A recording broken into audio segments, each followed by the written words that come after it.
ഇന്ന് നമുക്കൊരു ഇഞ്ചമ്പുളി ഉണ്ടാക്കാം. അതിനായിട്ട് ഞാൻ എടുത്തു വെച്ചിരിക്കുന്ന ഇഞ്ചിയാണ്. ഇത്രയും വലിപ്പമുള്ള ഒരു കഷ്ണം ഇഞ്ചിയാണ് ഞാൻ എടുത്തിരിക്കുന്നത്. നേരത്തെ ഞാൻ കാണിച്ച ഇഞ്ചി നന്നാക്കി അരിഞ്ഞു വെച്ചതാണ്.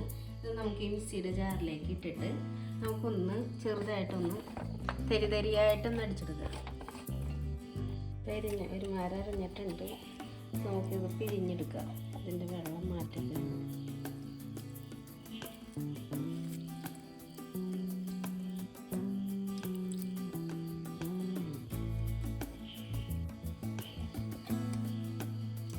നമുക്ക് സ്റ്റവ് കത്തിച്ചിട്ട് ചട്ടി എടുക്കാം. തീ കുറച്ച് വെക്കാം. ചട്ടി ചൂടായിട്ടുണ്ടെങ്കിൽ നമുക്ക് കുറച്ച് വെളിച്ചെണ്ണ അകത്തേക്ക് ഒഴിക്കാം.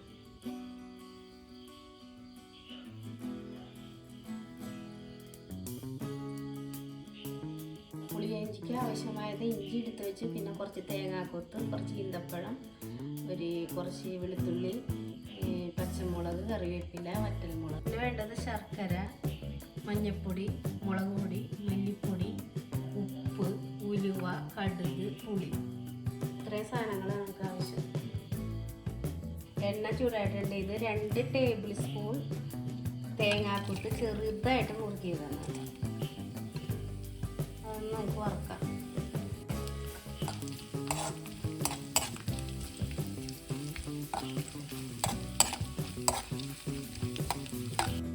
ഈ തേങ്ങ നന്നായിട്ട് പൊരിഞ്ഞിട്ടുണ്ടെങ്കിൽ നമുക്കൊരു പാത്രത്തിലേക്ക് മാറ്റാം. ആ എണ്ണയിലേക്ക് നമുക്ക് ഇഞ്ചി ഇടാം, ചതച്ച് വെച്ചിരിക്കുന്നത്.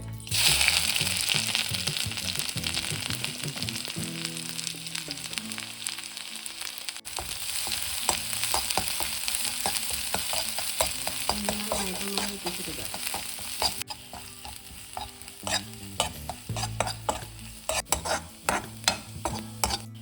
ഇഞ്ചി പൊരിഞ്ഞിട്ടുണ്ട്. നമുക്കത് വറുത്ത് മാറ്റാം. പാത്രത്തിലേക്ക് വെക്കിടാം. ഈ തേങ്ങയുടെ പാത്രത്തിലേക്ക് തന്നെയാണ് ഞാൻ ഇട്ടേക്കുന്നത്.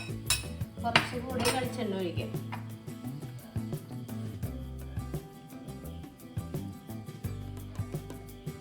ഒരു 1/4 സ്പൂൺ ഉലുവ, 1 സ്പൂൺ കടുക്,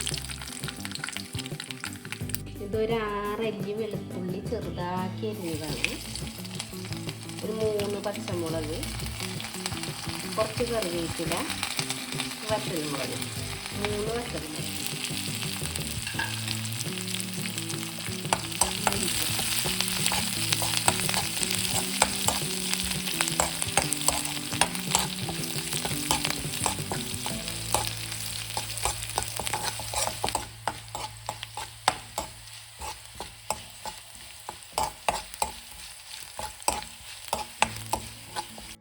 ഒരു 1/4 സ്പൂൺ മഞ്ഞൾപ്പൊടി, 2 ടേബിൾ സ്പൂൺ മുളക് പൊടി, 1 ടേബിൾ സ്പൂൺ മല്ലിപ്പൊടി.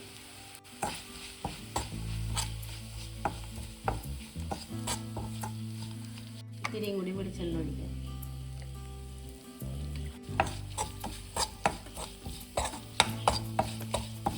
മുളകും ഇതൊക്കെ നന്നായിട്ട് മുരിഞ്ഞിട്ടുണ്ട്. അതിലേക്ക് നമുക്ക് ഈന്തപ്പഴം, ഒരു 6 അല്ലി ഈന്തപ്പഴമാണ്. അത് ചെറുതാക്കി നുറുക്കിയതാണ്.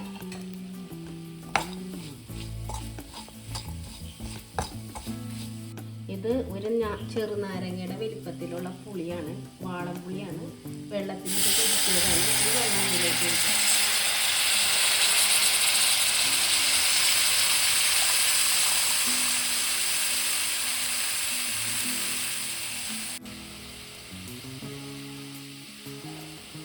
കുറച്ചുകൂടി വെള്ളം ഒഴിച്ചിട്ട് തിരിഞ്ഞിട്ട് ഒഴിക്കുന്നു.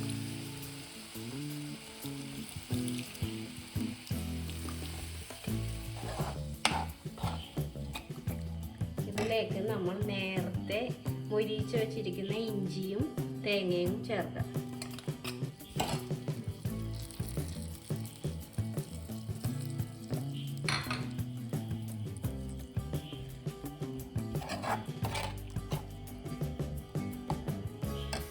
ഒരു സ്പൂൺ ഉപ്പിടാം. നേരത്തെ പിഴിഞ്ഞ് മാറ്റി വെച്ച ഇഞ്ചിയുടെ വെള്ളമാണ്. ഇതിൻ്റെ അടി ഒഴിക്കേണ്ട, തെളിയ കുറച്ച് ഇതിലേക്ക് ഒഴിക്കാം. ഇഞ്ചിയുടെ ടേസ്റ്റ് കിട്ടാനാണ്.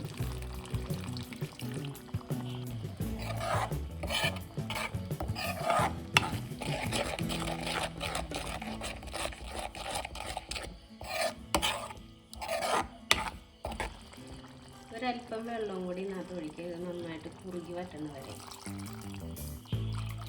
ഇതിനൊക്കെ തെളിയണം.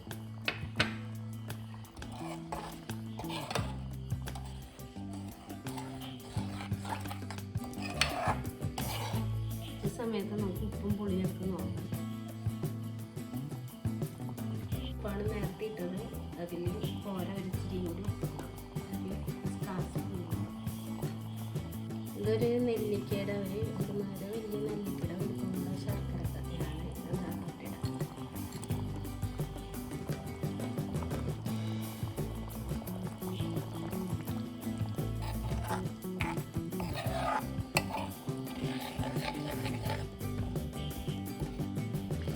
ആ ശർക്കരയുടെ അത് ഇവിടെ അധികം മധുരം വേണ്ട, അതുകൊണ്ട് ഞാൻ കുറച്ച് മാറ്റിയാണ്. ഇത്രയും മാറ്റി. മധുരം കൂടെ വേണ്ട ആൾക്കാർക്ക് മധുരം ഇടാം.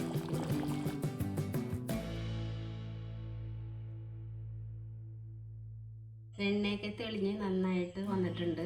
ഇത് അടിപൊളി ഇഞ്ചിപ്പുളിയാണ്. ഇതിലേക്ക് ഈന്തപ്പഴം ചേർത്തത് കൊണ്ടാണ് ഞാൻ ശർക്കര കുറച്ച് മാറ്റിയത്. ഈന്തപ്പഴം ചേർത്തില്ലെങ്കിൽ ആ ശർക്കര വേണ്ടി വരും. പിന്നെ വീഡിയോ ഇഷ്ടപ്പെട്ടാൽ ലൈക്ക് ചെയ്യുക, ഷെയർ ചെയ്യുക, കമൻറ്റ് ചെയ്യുക, സബ്സ്ക്രൈബ് ചെയ്യുക. Thank you.